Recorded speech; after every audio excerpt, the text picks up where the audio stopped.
The first time I saw that video, I forgot how to breathe. My daughter, Harper, was lying on the ground, her face covered in blood, while a boy in a designer jacket kept kicking her. Behind the camera, I could hear laughter. Boys. Young. Careless. And one of them said, "Don't worry, my uncle's the judge. We're untouchable." Hit like, subscribe for more betrayal stories, and comment your city or country. My name is Mason. For 20 years, I served as a Navy SEAL. I've seen war, death, and the endless cost of power. But nothing prepared me for that video. It wasn't just the violence. It was the arrogance on that boy's face, the confidence that money and connections would erase his crime. His name was Ryder Preston, the judge's nephew. My daughter Harper had just turned 20. She was a law student, full of fire and dreams. She wanted to change the system that now stood against her. That night, I took the video straight to the police. I still remember the officer's expression after he watched it. He sighed, closed the file, and said carefully, "Mr. Mason, that boy's family is powerful. If I were you, I'd settle this outside of court." That one sentence told me everything I needed to know. The next morning, our house was surrounded by cameras. Reporters shouting questions, neighbors whispering behind fences. The clip had blown up online. Everyone was talking about the judge's nephew beating a girl. Thousands demanded justice on social media. But while the world screamed, those who held power stayed silent. Behind closed doors, something dark was already moving. By the time we reached court, I could feel it. The system was already bought. The courtroom was a theater. The smell of polished wood mixed with the cold perfume of arrogance. Judge Preston himself presided over the case. The very man whose nephew had hurt my daughter now sat high above us, pretending to be impartial. Harper sat beside me, trembling. Her wrists were still wrapped from the injuries. Every flash from a camera outside still made her flinch. The opposing lawyer played clips before the jury, edited versions of the video that cut out every moment of Ryder's violence. What they left in were the seconds where Harper screamed, trying to crawl away. The lawyer said calmly, "Your Honor, this appears to be a confrontation between young adults, not a criminal attack." When I stood up to speak, Judge Preston's voice cut through the room like a blade.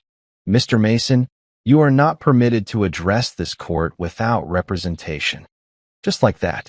Cold. Controlled. Dead inside. Harper started to cry quietly beside me. I wanted to put a hand on her shoulder, but my fists were clenched too tight. The muscles in my arm were shaking with a kind of anger I hadn't felt since my last deployment. The prosecutor grinned, closing his briefcase. "Not enough evidence, Your Honor. The girl's story seems inconsistent. It's hard to trust such emotion." There was a pause. Then laughter. Actual laughter in the courtroom. Even the deputy smirked. I turned toward the back of the room and saw him.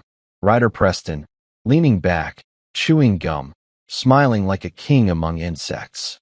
He met my eyes and winked. That moment carved itself into my brain like shrapnel. The judge raised his gavel. "Case dismissed. Lack of credible evidence." My daughter gasped. A painful sound that cut through my chest. Around us, people talked, laughed, even clapped. Ryder's mother whispered something to a reporter with a grin on her face. The world moved on, and we were left in silence. In that single second, I understood something I'd ignored for years. Evil doesn't always look like a man with a gun. Sometimes it wears a robe. Sometimes it passes judgment. Harper hid her face in her hands as we walked out of the courtroom. Cameras flashed again. Reporters shouted for comments. I kept walking straight until we reached the car. She finally whispered, her voice breaking, "Dad, they laughed at me." I didn't answer. I couldn't. My heart was hammering too loud. That night, I didn't turn on any lights. Sat in the dark. The silence felt heavier than combat. I kept replaying that courtroom in my head. The judge's smug face, the laughter, and that boy's wink. I thought about the missions I'd been on. The operations where patience and silence mattered more than bullets. The way we used to dismantle an enemy. not by storming in rage, but by studying every detail, every weakness. Revenge, I realized, wasn't about fury. It was mathematics. Pattern. Precision. And I knew patterns. At 1:43 a.m., I stood up, walked to my closet, and unlocked a metal box I hadn't touched in years. Inside was my old Navy SEAL field knife. Scratched, silver, crafted for survival. The handle felt cold, familiar, like a part of myself that had been waiting. I didn't hold it as a weapon. I held it as a memory. A reminder of who I used to be. The man who never broke under pressure. The man the Navy once called the Phantom because he completed missions no one dared to attempt. That man was gone, or so I thought. Now I could feel him waking again, bone by bone, heartbeat by heartbeat. The father they humiliated was vanishing. The soldier was returning. I sat the knife on the table, stared at its dull gleam under the moonlight, and whispered words that chilled even me. They don't know who I am yet, but they will. And in that whisper, a promise was born. Not to kill, not yet, but to make every one of them face what they laughed at. Because you can't bury a SEAL. You can only wake him. And that courtroom had just done exactly that. That night didn't end with sleep. I sat awake, listening to the house moan under the wind. Harper's room was silent, but I could still hear her crying hours later. The muffled kind that breaks a father's bones one breath at a time. By dawn, I was sitting on the porch, staring at the horizon like I used to before a mission. But this time there was no radio in my ear, no briefing file in my hand. Just the face of my daughter on that courtroom bench, her voice lost in a system that chose arrogance over truth. The courthouse was supposed to bring closure. Instead, it gave me a direction. 3 days later, I visited the local precinct to retrieve the official case record, playing the part of a calm, defeated father. The officer behind the desk, same one who told me to settle privately, tried not to meet my eyes. When I flipped the folder open, half the evidence was missing. No mention of the uncut video. No report on the witnesses who filmed it. Just a few blurred stills and Harper's emotional statement labeled unreliable. I closed the file and smiled tightly. "You lost some pages," I said. He shrugged. "Maybe the DA's office has them. Maybe. Or maybe someone made a call." By evening, I was parked across from Judge Preston's private club in downtown. Through the window, I could see him laughing with city officials, whiskey glass in hand. The same gavel hand that erased my daughter's pain. That laughter, it was the same sound from the courtroom. Same rhythm. Same victory smirk. I leaned back in my truck and opened an old metal notebook I hadn't used since my last deployment. A tactical log. I wasn't listing targets. I was listing patterns. Everyone leaves a pattern. Texts, calls, habits. You just have to trace the noise behind their silence. I began with Preston's nephew, Ryder. His social media was flooded with arrogance. Photos at parties, luxury cars, champagne flutes balanced on girls' shoulders. But late one night, he posted something quickly deleted. A picture of him in the same jacket from the assault video, with the caption, "Lesson learned." I saved the screenshot. That was his first mistake. The second came from someone he partied with, a girl named Violet, tagged in several posts. I sent her a simple message. "Did you record what happened that night?" 10 minutes later, my phone buzzed. She didn't reply with words, just sent a 7-second clip. The original angle, the one they edited out. It showed Ryder swinging first, Harper on the ground, and his friends cheering him on. The video ended with Violet screaming, "Turn it off," because she saw blood. I sat frozen. Proof. Real proof. But proof didn't matter when the law wore blindfolds made of money. Still, it gave me something else, a route. That night, I met Victor. Old teammate. Old ghost. He ran a private logistics firm now. Mostly legal work, sometimes not. The bar was empty except for us. He looked me over with that knowing SEAL stare and said, "You planning to talk? Or are you already marching?" I handed him a flash drive. This is what he did to my daughter. He watched 2 seconds, stopped the video, and exhaled through his teeth. You sure you want to open that door again? It's already open. He nodded once, as if accepting an old code between brothers. All right. If you're going back to war, do it clean. No guns, no blood. Make them destroy themselves. That line stayed with me. Make them destroy themselves. I returned home just before midnight. Harper was asleep on the couch, wrapped in one of my old Navy sweatshirts. One hand still clutched a photo of her and her mom. She looked smaller somehow, like life had pressed her into a corner. I knelt beside her and whispered, "You did nothing wrong." They did. I promised myself she'd never cry in that house again. For the next week, I worked silently. The way we used to build an operation: gather intel, identify pressure points, wait for the perfect moment to strike. But this wasn't about weapons or explosions. It was about collapsing a wall from its own cracks. I traced bank accounts, public records, and contracts tied to the Preston family. Most of them led to one place: a foundation that donated to the same courthouse where my daughter's case was dismissed. It was a self-funded circle of corruption, money laundering disguised as community charity. My military training taught me how to extract truth from noise, and this city was screaming with it. Meanwhile, Harper barely left her room. I could hear her typing on her laptop, replaying posts, reading comments blaming her, calling the incident mutual conflict. Society will break your heart before your enemies ever do. One evening, she came to me quietly. "Dad," she said, "please don't do anything stupid." I smiled without looking up. "What makes you think I would?" "Because I know you," she whispered, tears forming. "You don't forget."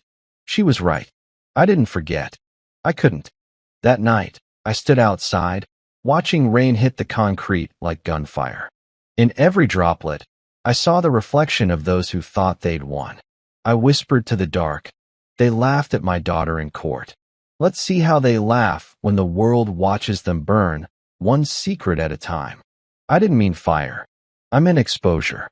Truth burns harder than bullets when aimed right. By the next morning, 3 news outlets received anonymous, encrypted emails, each containing one document from that charity fund. A teaser. No threats. No signature. Just truth placed precisely where arrogance tends to trip. And just like that, small tremors started. A reporter tweeted about unexplained financial irregularities in Judge Preston's office. A city official quietly resigned. The courthouse whispered but didn't know where to look. Ryder still posted his usual arrogance online, until one of his friends turned on him, leaking private chat screenshots mocking Harper's trauma. Now the public was beginning to turn too. I didn't smile. Not yet. But the board was moving. Sometimes revenge isn't a bullet. It's a mirror. You let your enemies stare at themselves until they can't. I'd spent decades learning how to dismantle enemies in silence. This one was no different. They thought I was just a broken old man. They were wrong. Because war doesn't start when you pick a weapon. It starts when you decide what's worth fighting for. And I had just decided. Revenge doesn't happen in explosions. It happens in silence. In planning. In patience. The morning after those news leaks, I went back to my old habits. Black coffee, early wake-up, observation. Harper still slept. She needed rest, not more questions. I needed movement. That's when I opened the garage and uncovered an old duffel bag marked Seal, Class 18. Inside were pieces of my past. Tactical maps, coded notebooks, compact surveillance gear. Tools for recon, not murder. My mission wasn't to kill. It was to reveal. I started small, researching every person who laughed in that courtroom. The prosecutor, the defense lawyer, the bailiff who smirked when Harper cried. I made a chart on my wall, linking connections like a web of arrogance. It didn't take long to see the pattern. They were all funded by or connected to Preston's charity. Corruption was the family business. One night, while scrolling through leaked contracts, I found a name that broke the pattern. Felix Morton, a legal clerk who quietly handled the judge's paperwork. No photos online. No social profile. But the accounting records showed large monthly consulting fees for him, routed through shell companies. I found his address, drove there around midnight, and parked 2 blocks away. The neighborhood was quiet, upper middle class, nothing unusual. Through his front window, I could see him hunched at a laptop, alone. From the way his head moved, he was watching something nervously. Security footage, maybe. My instincts told me Felix was the weak link. The kind of man who joined the game out of fear, not greed. The next day, I followed him to his office. He was jittery, glancing behind him twice before entering. When I walked in after him, he recognized me instantly. His face went pale. He whispered, "You're Mason, right? The SEAL guy?" I didn't deny it. I just said, "You work for Preston." He looked around, voice trembling. "You don't want to be seen talking to me." "You and I are already seen," I said quietly. "But the question is, do you want to stay part of his story or start rewriting it?" That one line did it. The fear cracked. We sat in a back office corner. He kept his voice low. "I didn't touch those case files. The judge ordered them shredded. Said the girl's video was, what word did he use? Inflammatory. He told me to delete any backups or lose my job." I leaned forward. "Did you delete them?" Felix hesitated, then whispered, "No.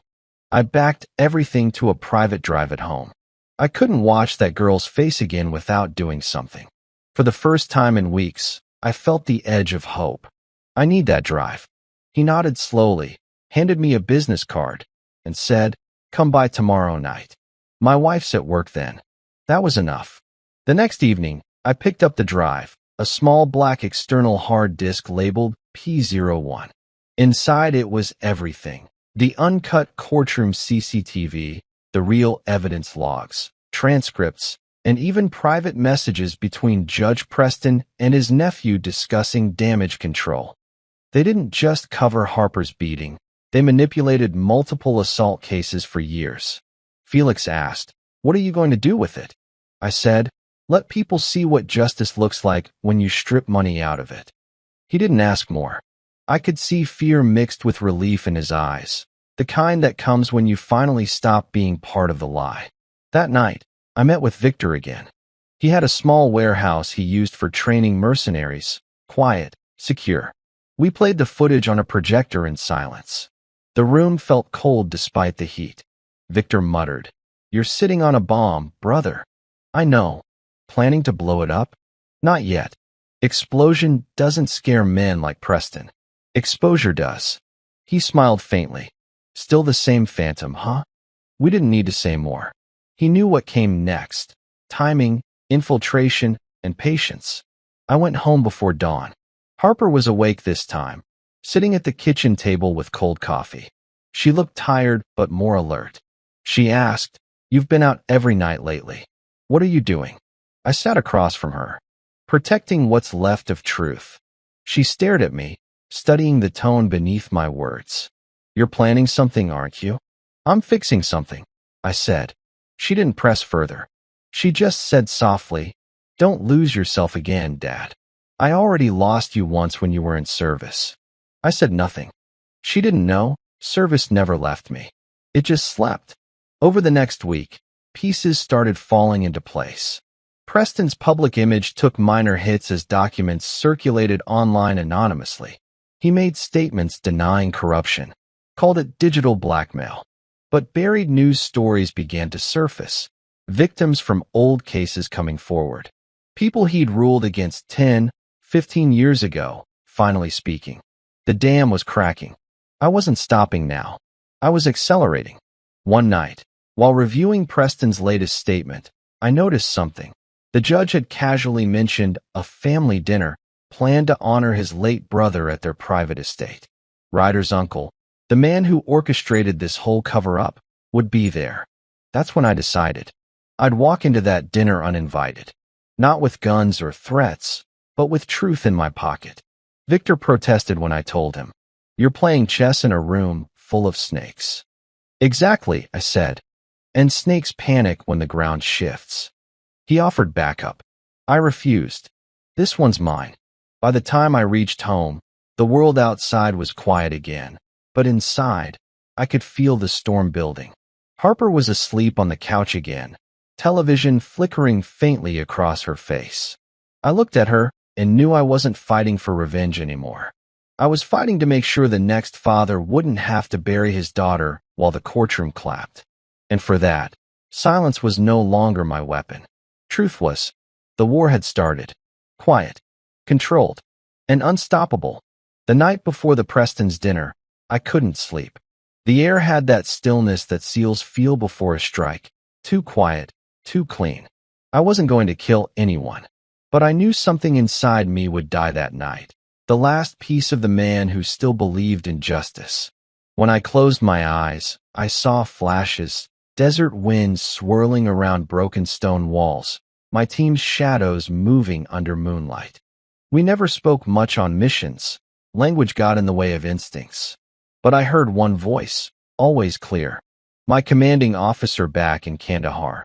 Precision wins wars, Mason. Emotion loses them. For years, that line had kept me alive. Now, I whispered it again, not for survival, but for vengeance. By sunrise, I was back in the garage, checking the gear Victor sent me, a body camera disguised as a pen, an audio recorder inside my watch, and a burner phone preloaded with a secure upload channel. My plan was simple. Walk into Preston's private memorial dinner disguised as a security contractor. Leave unseen with enough recordings to make them crumble on their own words. But first, Harper. She was in the kitchen, hair tied up, staring blankly at her untouched plate. The TV in the background was repeating the same story.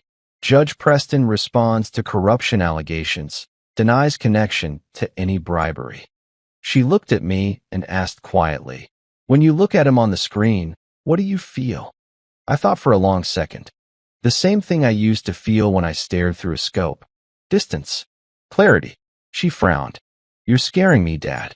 I'm not going to hurt anyone, Harper. Not the way you think." Tears gathered in her eyes. "Then what are you doing?" "Finishing what they started," I said softly. I didn't wait for her to respond.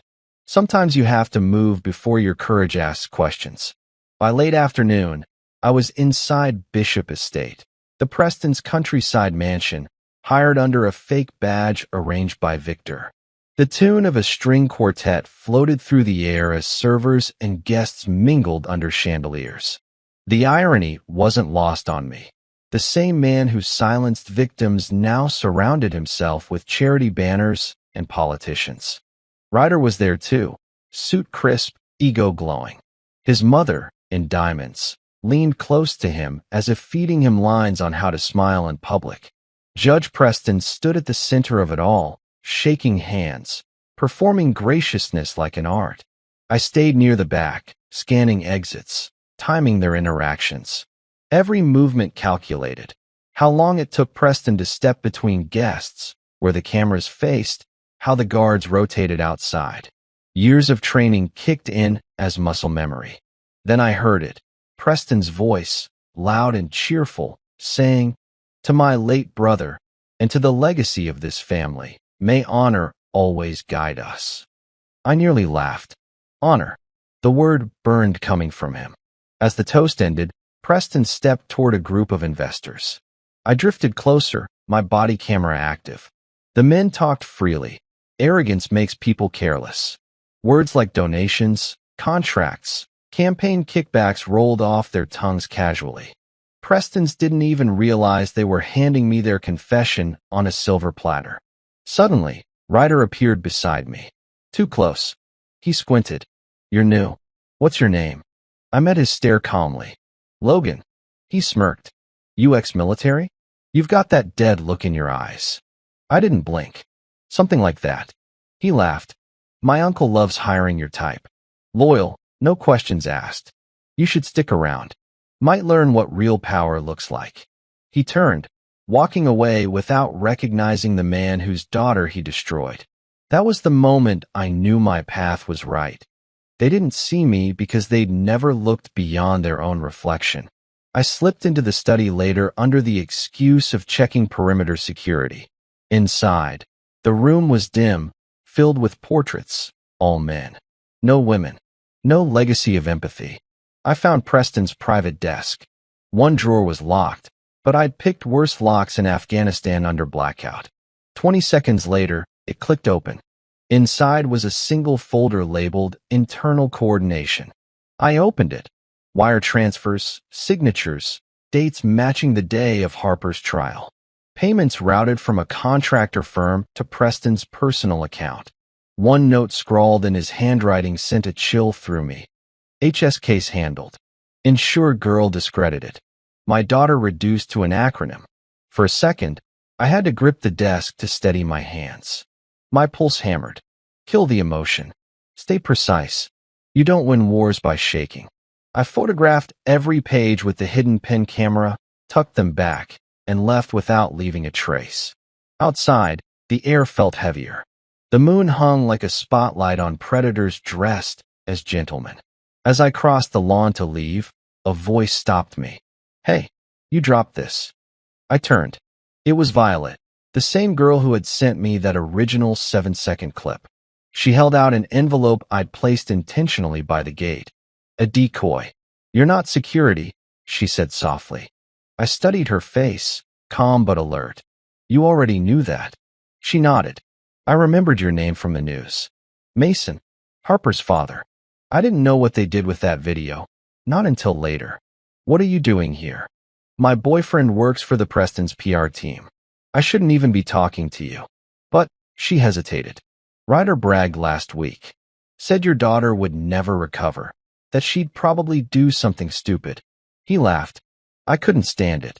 Her voice broke on the word laughed. I handed her my phone, recording quietly. Say that again. She did. Every word. By the time she finished, her hands were shaking. Please, she whispered. If you do something, don't drag me into it. I'm not here to destroy lives, I told her. I'm here to make sure every victim they mocked gets their truth back. She nodded, tears in her eyes, and disappeared into the dark. When I reached the truck, I pulled off the badge, leaned against the seat, and exhaled. Step by step, piece by piece, I was building a weapon that required no ammunition, just truth. Back home, Harper was waiting up for me. You didn't come back for dinner, she said quietly. I was working, I replied. Her eyes landed on my jacket pocket, where the folder faintly outlined through the fabric. Dad, I don't want this to consume you. I sat down, tired but alive. Harper, what they did wasn't just to you. It was to every person who trusted the system. She whispered, and when you finish? Then what? That question cut deeper than I expected. I didn't have an answer. I looked at her, the same brown eyes that once watched me walk away on deployment, and said, then maybe I sleep again. She nodded slowly, understanding something unspoken. That revenge wasn't only mine, it was hers too. But our version wouldn't come from fire. It would come from truth that burned cleaner. By morning, I sent Victor all the recordings. He called an hour later. Mason, this isn't just local corruption. These files tie half the city council to bribes. You're crossing into federal waters. Good, I said. The truth deserves a bigger ocean. You're lighting a fuse you can't control. I'm not lighting it, I said quietly. They are. That day, for the first time, Harper asked to see the videos. I watched her watch herself. Replay of the beating, then the courtroom laughter, then her name in Preston's memo. HS case handled. At first, she cried. Then she stopped, straightened, and whispered, if you're going to expose them, don't stop halfway. I realized then that revenge had changed shape. It wasn't about me anymore. It was about her standing again. It was about making her strong enough to face the noise without fear. That night, thunder rolled above the house like distant artillery. I stood by the window, watching the flashes, feeling that familiar electric sense before impact. For years, I fought wars on foreign soil for flags and orders. This time, I was fighting one for something simpler, dignity. And as lightning split the sky, I whispered to the rain, Phase 2 begins. The ghost they buried was gone. The phantom had returned. In war, you never move too early. You move when the enemy still feels safe. That's when precision turns into power. A week after I infiltrated Preston's dinner, the first cracks began to show. The media caught pieces of the leaked documents, and the tone of the coverage shifted from curiosity to suspicion. Headlines using words like cover-up, bribery, conflict of interest. Every story was a drop of pressure, but not enough to break the dam. Not yet. Harper and I watched on TV as Preston smiled during a live interview, denying everything with polished confidence. He called it a cyber attack from bitter extremists. When he said that, using bitter extremists, I almost laughed. He was describing me, and he didn't even know it. Victor called that night from an encrypted line. "You're in every newspaper, bro, just not by name," he said. "You wanted exposure. You're getting it." "I don't want attention," I said evenly. "I want accountability." "And what's your next move?" Stage 3. Let the puppets start pulling their own strings too tight. I began tracking the judge's hidden network: contractors, bankers, government officials. Victor's guys helped dig quietly, tracing wire trails that connected the charity fund to construction kickbacks and campaign contributions. They weren't subtle people. They had a pattern. Money went in from corporations, filtered through Preston's foundation, and came out for court election campaigns and personal bonuses. A perfect laundering loop, clean on paper, filthy underneath. I uploaded short bursts of evidence online under anonymous accounts. Not all at once, just enough to make predators bite each other. When powerful men panic, their instinct is to throw blame. I wanted chaos inside their fortress. Within 48 hours, the first betrayal happened. Preston's partner leaked a statement defending himself, claiming he didn't know about finance mismanagement. That single line showed desperation, cracks forming. The media devoured it. Victor called me again. "You're splitting the family, Mason. They're lawyering up, turning on each other." "Good," I said.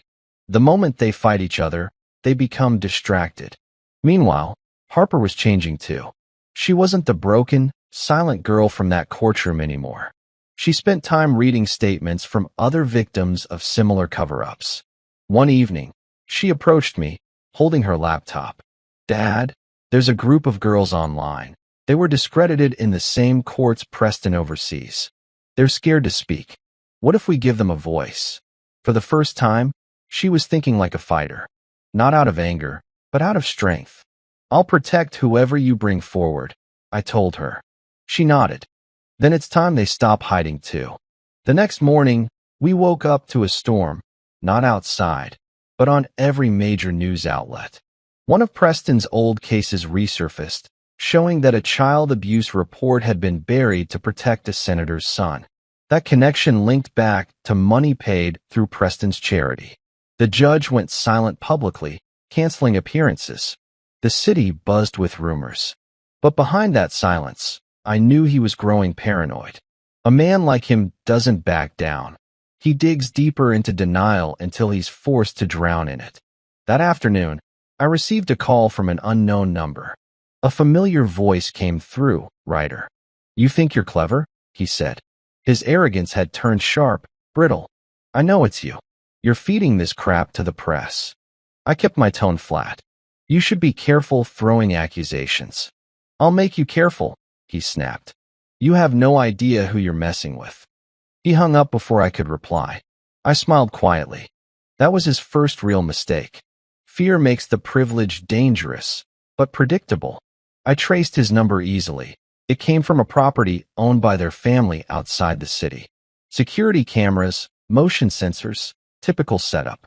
But there was a digital gate to that system, and Victor owed me a favor. The next day, a new clip surfaced on social media. Ryder at a private party weeks before, drunk, bragging that his uncle fixes everything. The internet exploded. Channels replayed it endlessly. The same people who used to cheer him now called for his arrest. Preston's reputation was bleeding publicly now, but I wasn't satisfied yet. This was never just about exposure. It was about stripping away every shield they'd built. Late one night, Harper found me on the porch staring at the rain. "You look like you're waiting for something," she said. "I am," I murmured. "Confession." She frowned. "They'll never confess, Dad." They will, I said softly. When lies become heavier than fear. She didn't understand yet, but she would soon. A few days later, Victor sent word that Preston's nephew and lawyer were meeting at a private hotel on the coast. Damage control, off the record. That was the kind of scene where mistakes happen, and I needed evidence of their corruption in real time. I drove there under night fog. The hotel faced the ocean, mostly empty. I wore a hood, carrying only the pen camera. Through a cracked service door, I could hear them arguing inside a suite. You're supposed to manage this, Ryder shouted. You swore they'd never find those files. The press is eating us alive, the lawyer barked back. And your uncle's panicking. If you just kept quiet, Ryder snapped. My life's ruined because of that girl's father. That was the sentence I came for. Spoken clearly, angrily, recorded without him knowing. Their words weren't just about panic. They were confession. Clear, irrefutable, and dripping with guilt. I left without anyone noticing. Outside, I slipped off the hood and stared at the sea. I'd spent my youth diving under darker waves than that, chasing ghosts and orders. But this war, the one for my daughter, was the first that actually meant something.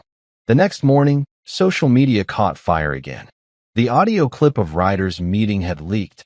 I uploaded it through a new channel titled The Puppet Masters.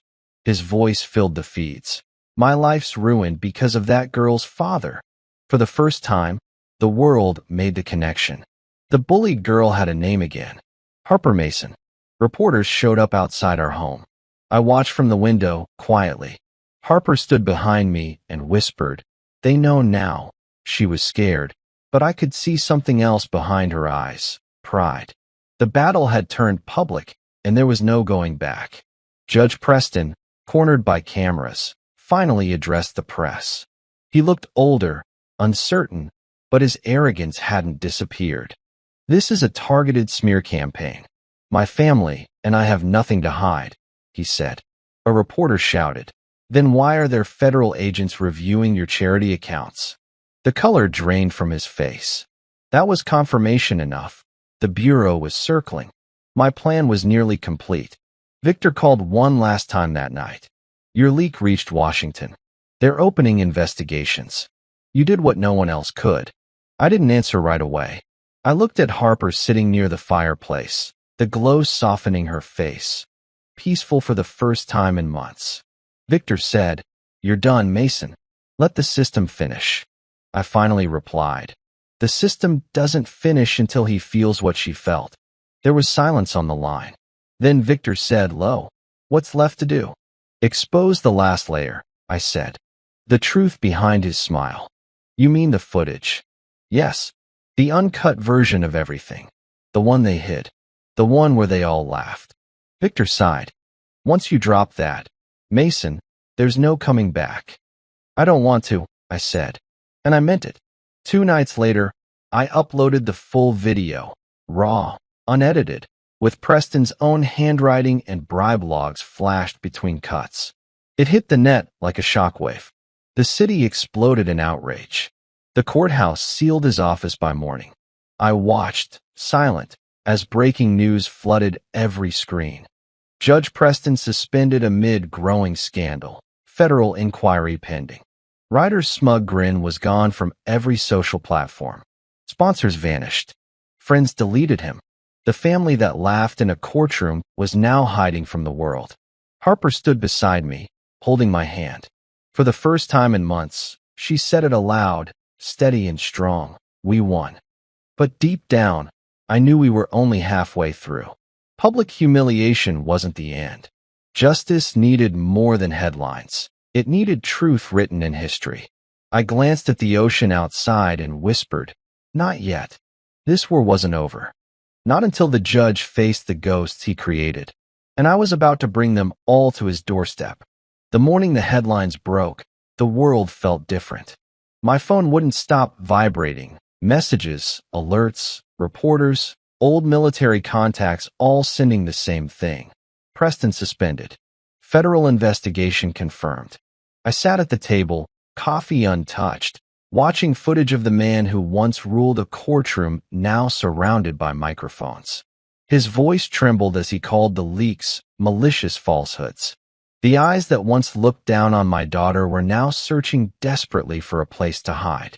Harper came into the room still half asleep, wearing the same hoodie she'd lived in for weeks. She rubbed her eyes, looked at the TV, and whispered, "He looks smaller now." She was right. Monsters always do once the lights hit them. I muted the TV, turned to her, and said, "It's starting." She frowned. "Starting? Dad, it looks like it's ending." I shook my head. "Not until he admits the truth." The phone buzzed again. "Victor." I answered. "They've frozen his accounts," he said. "Preston's family is panicking. But there's something you need to know. 2 of his allies lawyered up, and Ryder's been hiding at a lake house up north. You might become a target." I looked out the window at the quiet street. "Let them come. They're still playing defense." Victor paused. "Careful, Mason. You're not invisible anymore. Eyes are on you too." When the call ended, I took a deep breath. He was right.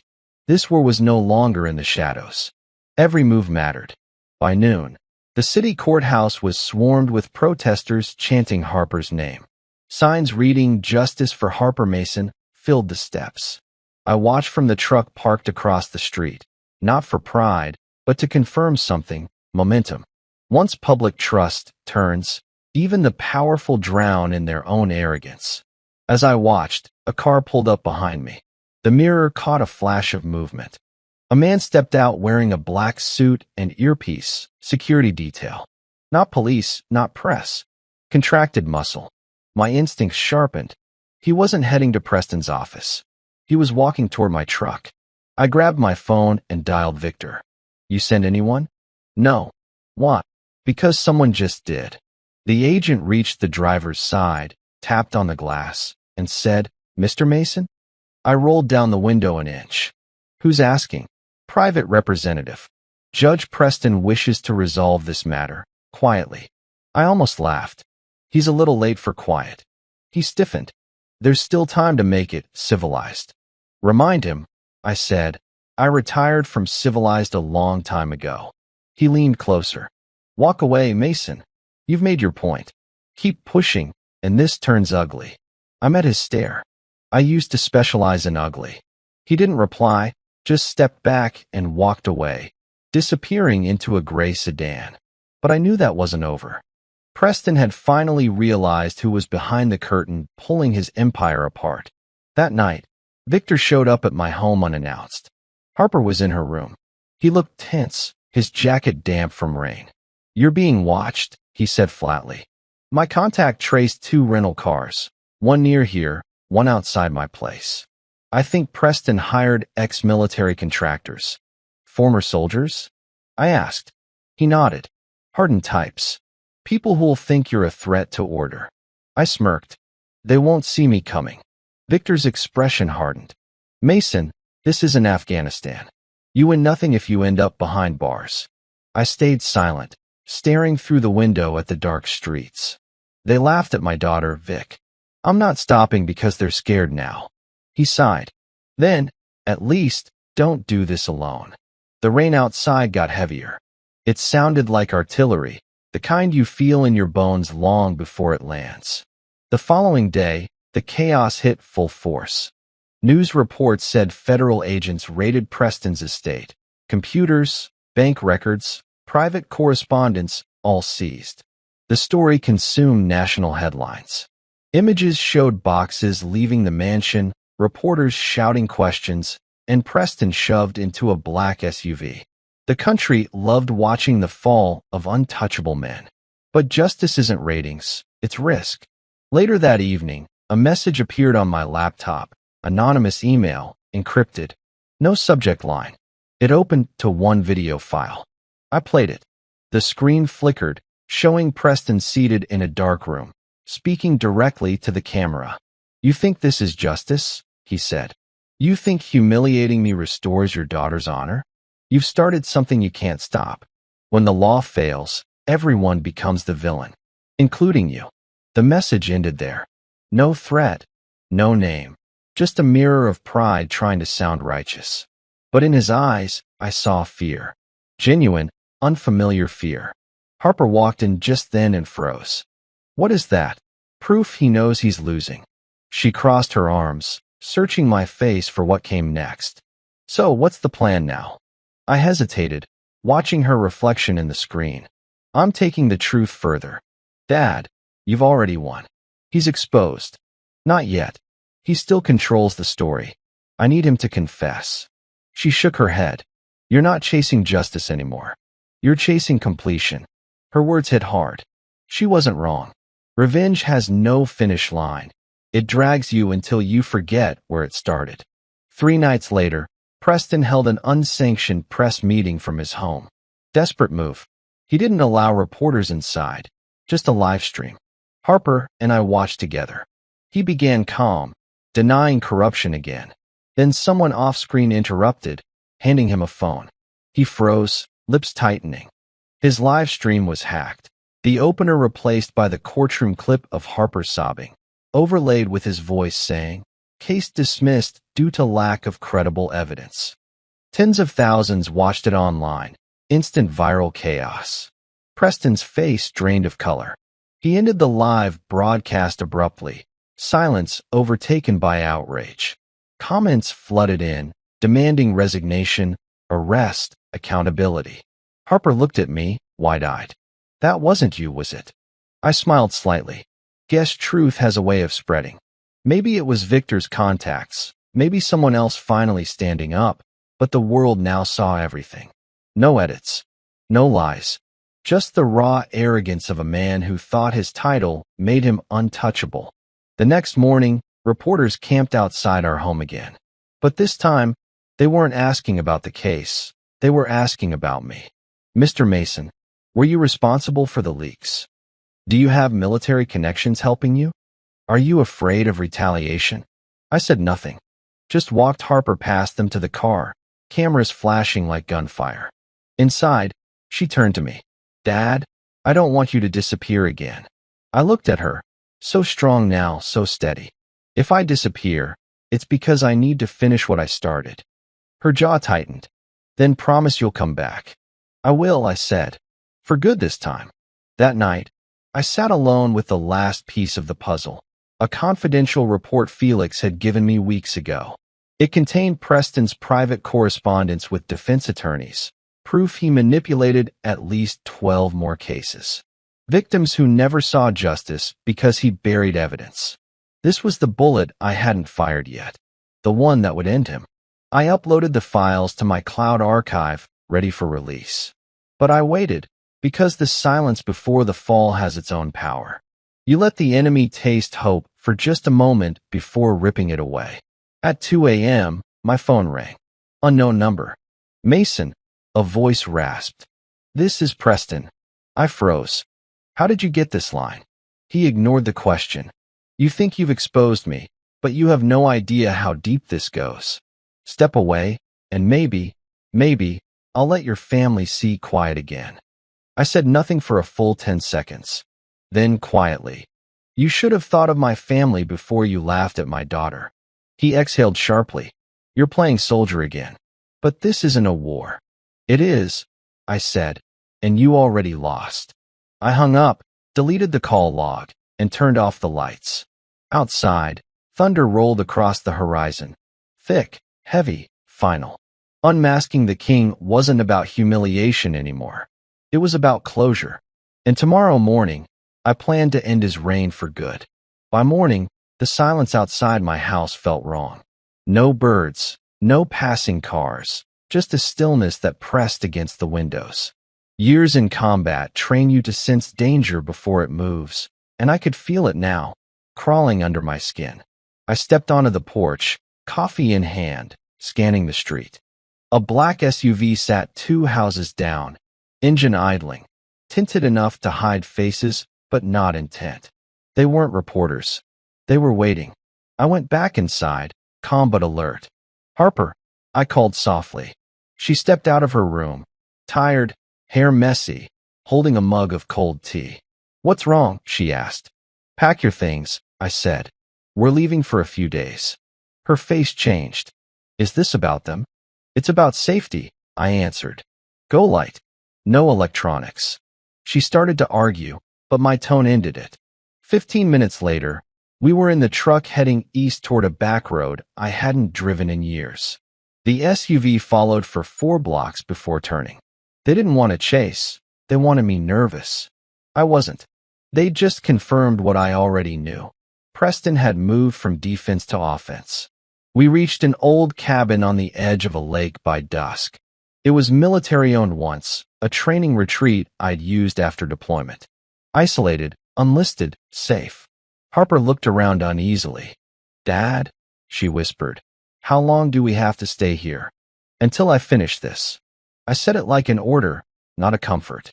Inside, I set up temporary cameras from an old duffel bag, silent motion sensors, battery-powered, almost invisible. Just precautions. I'd learned long ago that peace is the most dangerous illusion. While Harper slept that night, I sat outside watching the dark water. For the first time in weeks, the stillness felt familiar. Knowing someone was out there didn't scare me.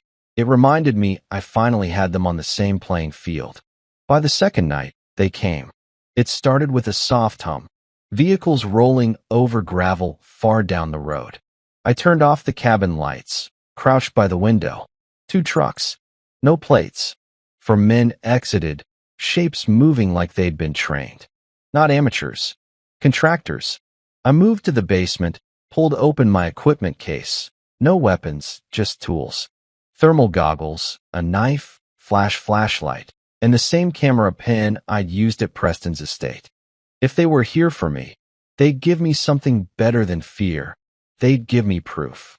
The first man broke from the group, circling around the side entrance. Another stayed near the vehicles, whispering into a radio. I stepped out quietly through the back door. The air was cold enough to sting. The moon hung low, giving just enough light for shadows to breathe. The man at the side door turned the handle. I came up behind him fast, pressed the knife hilt to his throat, not to kill, just to press truth into his nerves. He froze. Who sent you? I whispered. No answer.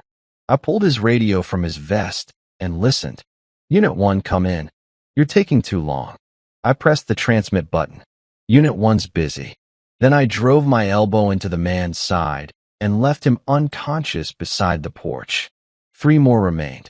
From the corner of my eye, I caught movement near the trucks, 1 man kneeling, another scanning with binoculars. I stayed low, moving parallel through the tree line. When I reached their rear vehicle, I could finally make out their conversation. Simple, clipped words. Just find him. Preston said to make it clean. Of course it was him. I threw a small rock across the opposite side of the clearing. Both men turned instinctively. Years of deployment sharpen you to silence, and that silence became my ally again. I moved behind them, snapped a photo with the pen cam, then whispered into the night, loud enough for them to hear. You shouldn't have come here. They spun around and saw nothing, because by the time they aimed, I was gone. I didn't stay to fight. I wanted them alive, terrified, talking. After 15 minutes of confusion and radio static, they retreated, dragging their unconscious partner back into the truck. I memorized the partial plate before they sped off. Sometimes the best strike isn't violence, it's fear. Make them doubt every sound, every shadow, every whisper of wind. Soldiers hate ghosts, and I just reminded them one still existed. When I re-entered the cabin, Harper was wide awake, clutching her phone. She'd heard everything. Dad, what was that? Visitors, I said simply. Her hands shook. You said this was safe. It is now. I knelt beside her and met her eyes. Listen to me carefully. You're not the target. This is about control. They want me scared enough to stop. Are you? No, my voice came out steady. I'm the wrong man to scare. She looked like she wanted to cry but didn't. She just said, You're becoming someone else again. I answered softly, No, I'm remembering who I was. The next morning, Victor showed up in person. He looked at the knocked-over gravel tracks and whistled. They really sent in a team? 3 men, I said. Trained, but sloppy. You could have taken them all. Wasn't the point. Now Preston thinks he scared me. That's the mistake I'm counting on. Victor frowned. You sure this isn't going too far? I poured coffee, still calm. Far was when they laughed at my daughter. This is justice catching up. He didn't argue. Before leaving, he handed me a flash drive. Federal contacts. They're finalizing indictments. Preston's facing perjury, bribery, witness tampering. But there's one thing missing, his explicit tie to the case. I smiled faintly. That's about to change.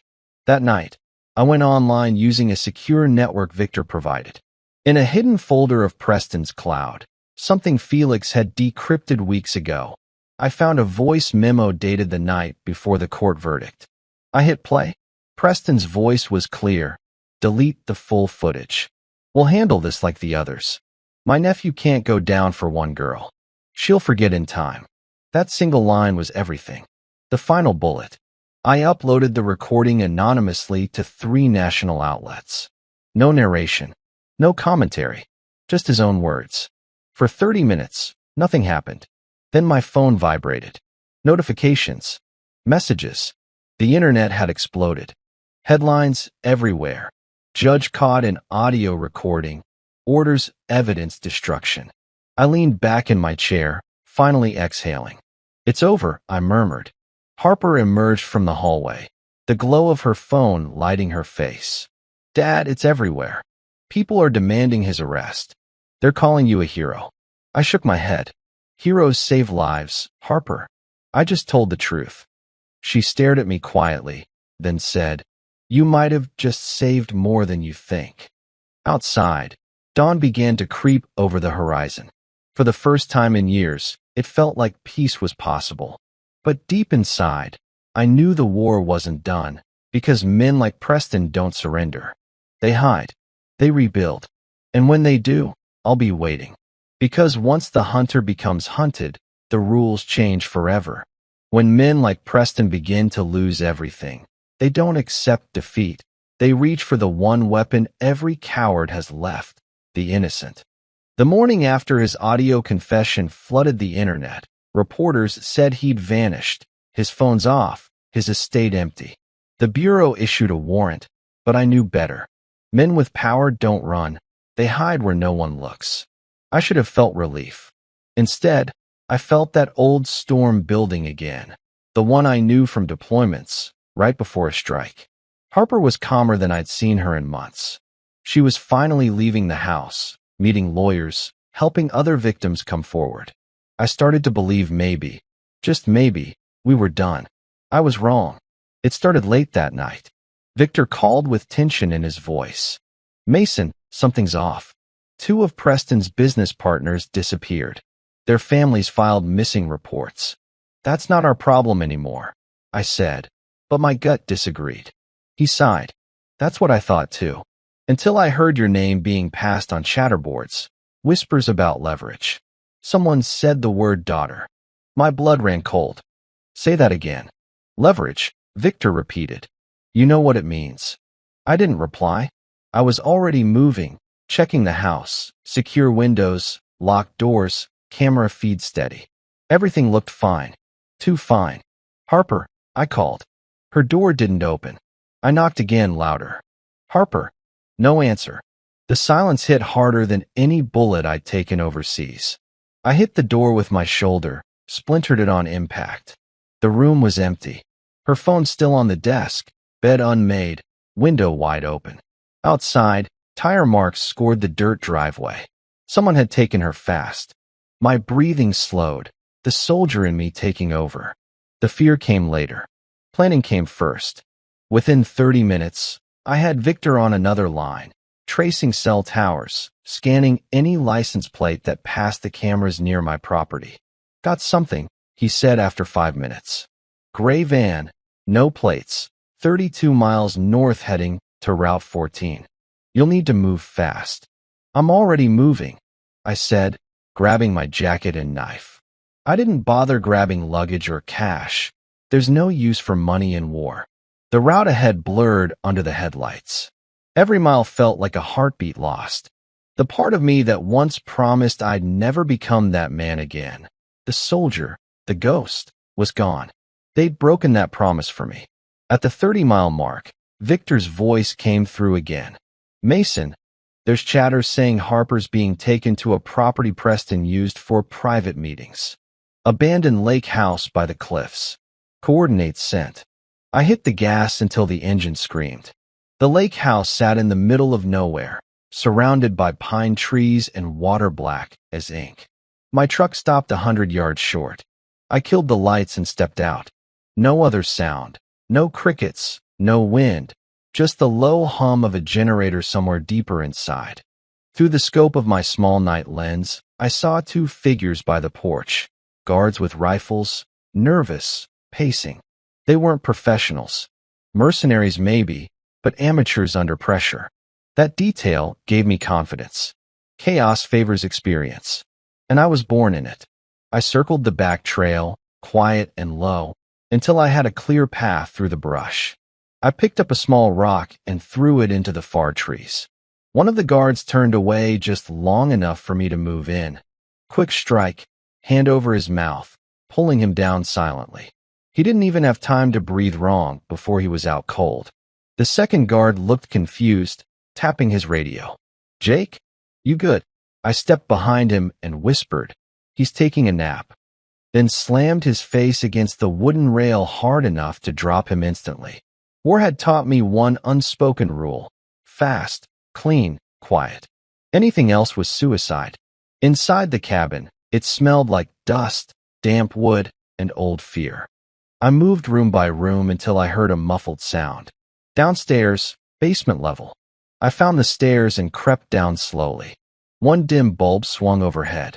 And there she was, Harper, tied to a chair, tape across her mouth, eyes wide with terror until they met mine. Relief flooded them. I pressed a finger to my lips. She nodded, tears spilling silently. But before I could cut the tape, footsteps echoed above. Two men, talking. One voice unmistakable. "Preston, make sure she doesn't speak again," he said, his tone no longer polished, cracked, desperate. "Once I'm gone, burn this place down." He was panicking, irrational, running out of masks to wear. I could hear it in every breath he took. I cut Harper free fast, pulled her close. "Stay low," I whispered. "Don't move until I say." The stairs creaked. Preston's shadow appeared at the top, gun drawn, shaking. He spoke down into the darkness.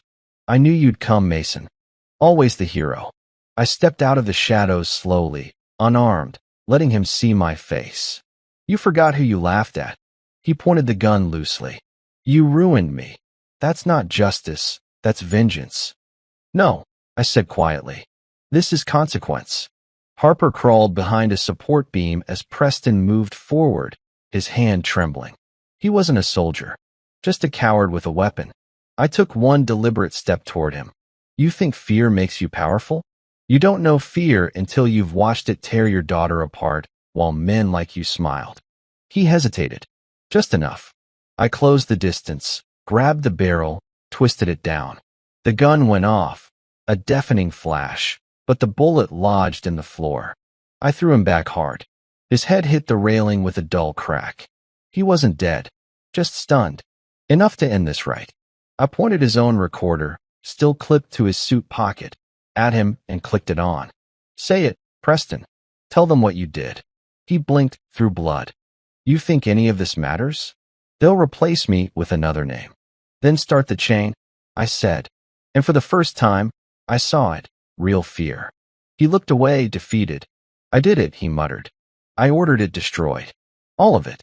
The footage, the testimony. I didn't care what happened to your girl. That was it. I had everything." Harper sobbed softly behind me, whispering my name. I pulled his weapon away. "You'll face justice this time. Not mine, not the courts. The people's." He slumped, shoulders shaking. Before I could say more, sirens howled in the distance. "Victor's doing." I'd called him before entering. As I walked Harper outside, dawn painted the sky pale blue. She clung to my arm as federal cars came roaring down the dirt road. Agents stormed past us, shouting orders, guns raised. Inside, they found Preston still conscious, muttering to himself. Harper looked up at me, shaking. "Is it over, Dad?" I brushed a dirt streak from her cheek. "Almost. You just took back what they stole." She smiled faintly through tears. "You found me." I looked at her, the same little girl I used to carry on my shoulders, and said, "Always." The sun finally broke through the trees, lighting the lake like fire. For the first time in this long war, I wasn't chasing enemies. I was walking away with everything they tried to destroy. But deep down, I knew one final act remained. Justice wasn't complete until the world saw it happen. And the next chapter would make sure no one like Preston ever hid behind a title again. The morning after the raid felt like waking up after a storm that didn't decide whether to leave or stay. Sunlight hit the cabin hard, sharp through the broken windows, dust dancing over the floor where everything had collapsed the night before. Harper slept on the couch wrapped in a wool blanket. Her breathing had that fragile sound, half peace, half exhaustion. I sat near her, replaying Preston's confession on the recorder over and over again. Every word came like a hammer. I did it. I ordered it destroyed. All of it. His voice had become my only proof, but it was also something heavier. The sound of a predator realizing the cage had closed. Victor arrived right after sunrise, headlights cutting through the fog. He stepped inside carefully, looked at Harper, then at me. "You did it," he said quietly. "They've got him in custody. Press wants confirmation. You're the center of it now." "I don't want the spotlight," I said. "Doesn't matter what you want," he replied. "You dragged the devil into daylight. People want to see the man who did that." I nodded slowly, thinking about it. "Then they'll see the truth, not the man." By afternoon, Preston's arrest was everywhere. Video clips played non-stop, him being escorted out in handcuffs, reporters shouting questions he refused to answer.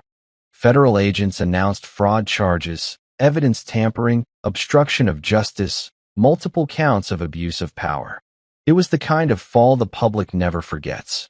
But within the headlines, I saw the stories that mattered, the ones about Harper, the daughter who fought back. From victim to voice. Her name no longer carried pity, it carried strength. When she woke up, I held out my phone. "Read this," I said. She scrolled slowly through the articles, eyes filling before she smiled. "They believe me now. They always should have."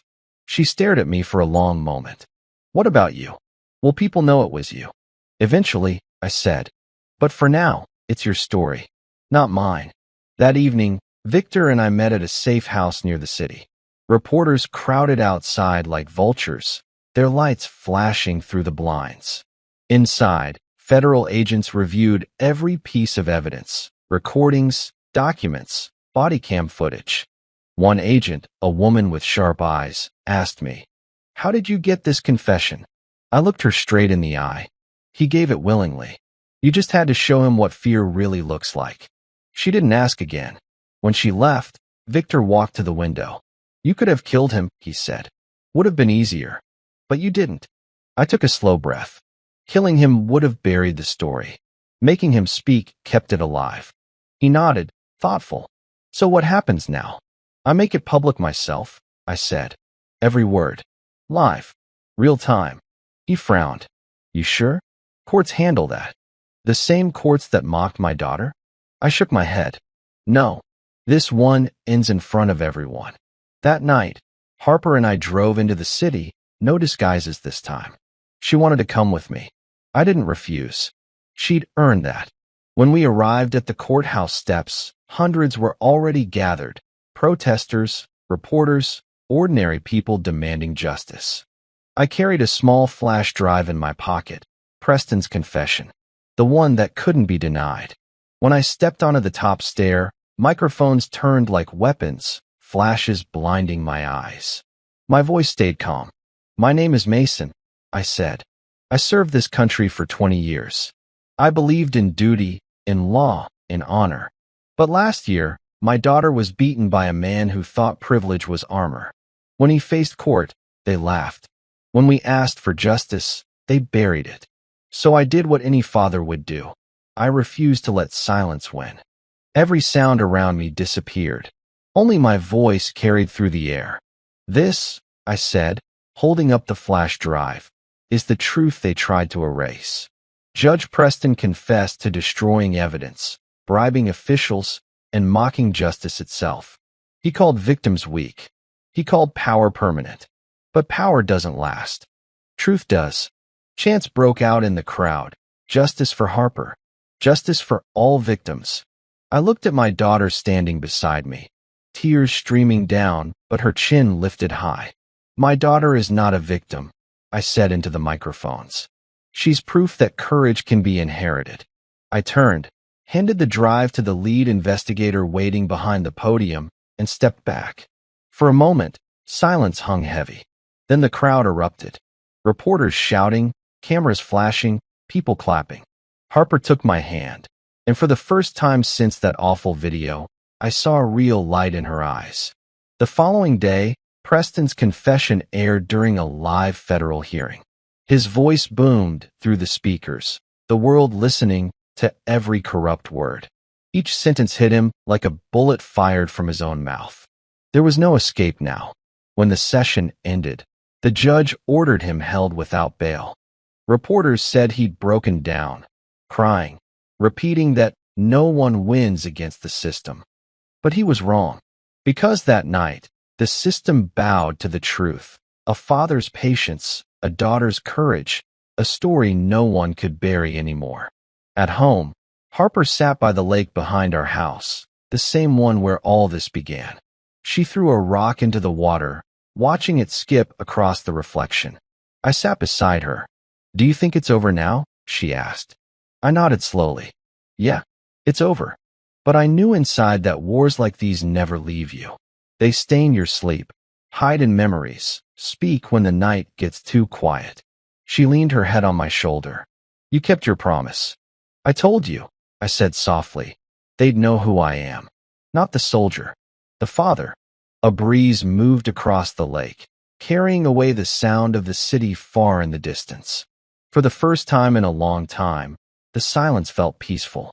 As the last light faded, I stood up, looking at the rippling water reflecting the colors of dusk. The phantom was gone now. The man who once fought wars in deserts had finally buried his own. Justice didn't come from violence. It came from exposure. I didn't win by killing bad men. I won by making them face their own reflection. Behind me, Harper whispered, "Let's go home." And this time, I listened. It wasn't 6 months later or a year later, because real healing didn't happen on a calendar. It happened slowly, in mornings that didn't feel heavy anymore, in silences that didn't hurt, in laughter that finally came back home. Harper changed first. She began walking again in the same park where everything once felt broken. People stopped her sometimes, thanked her, told her she gave them courage to speak their own truth. She never asked for fame. She only asked to be believed. One evening, she said to me, "Dad, you know what peace sounds like." I smiled. "No explosions, no news alerts." She shook her head, laughing softly. "It's the sound of someone closing their laptop and realizing their life is finally their own again." And she was right. This time, peace didn't come from revenge, it came from release. The courts had officially convicted Preston. The same courthouse that once mocked my daughter now echoed with their verdict. Guilty on all counts. His face didn't show arrogance anymore, just the hollow look of a man whose power finally ran out. But I didn't go to watch him fall. I stayed home, by the lake, watching the first drops of rain fall across the surface, soft, steady, cleansing. Harper came out to join me, holding 2 mugs of black coffee. She looked older somehow, not in years, but in spirit. "He's going away forever," she said quietly. "I know. You never said how it feels." I took a deep breath. "It doesn't feel like winning. It feels like beginning." She looked up at me, eyes still brave, still golden. "You're not going back to who you were before all this, are you?" "No," I said. "That man's gone for good. But I've made peace with the one that remains." She smiled a little. "I like him better." That night, the power flickered during a storm. I lit an old candle and flipped through one of Harper's notebooks.